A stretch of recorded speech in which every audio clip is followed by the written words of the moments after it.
नवी दिल्लीतनं आता एक महत्त्वाची बातमी। जगदीप धनखड यांच्या विरोधात अविश्वास ठरावाची नोटीस पाठवण्यात आली आहे। विरोधकांकडून राज्यसभा सभापतींविरोधात ही नोटीस काढण्यात आलेली आहे।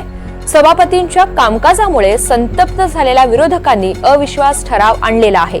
सुमारे 70 खासदारांनी अविश्वास ठरावावर स्वाक्षरी केली आहे। या प्रस्तावावर काँग्रेस, तृणमूल काँग्रेस, आम आदमी पार्टी, समाजवादी पक्ष आणि इतर अनेक लहान पक्ष एकत्र आल्याचं चित्र पाहायला मिळतंय।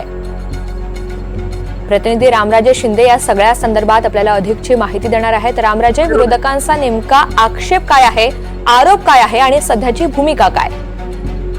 बिलकुल, खरं तर राज्यसभेचे सभापती आहेत धनखड, तर ते आपल्याला न्याय देत नाहीयेत, बोलण्यासाठी संधी देत नाहीत, सत्ताधाऱ्यांना जास्त बोलण्याची संधी देतात आणि त्यामुळेच त्यांच्यावर आपला विश्वास राहिलेला नाही, म्हणून अविश्वास ठराव आणण्याची तयारी केली होती। या संदर्भामध्ये नोटीस सुद्धा बजावण्यात आलेली आहे।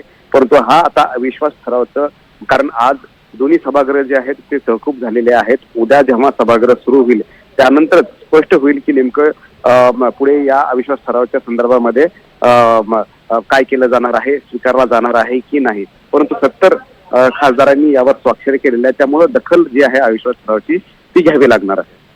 त्यामुळे उद्या सुद्धा हा मुद्दा गाजणार एवढं मात्र निश्चित। धन्यवाद सविस्तर माहितीसाठी।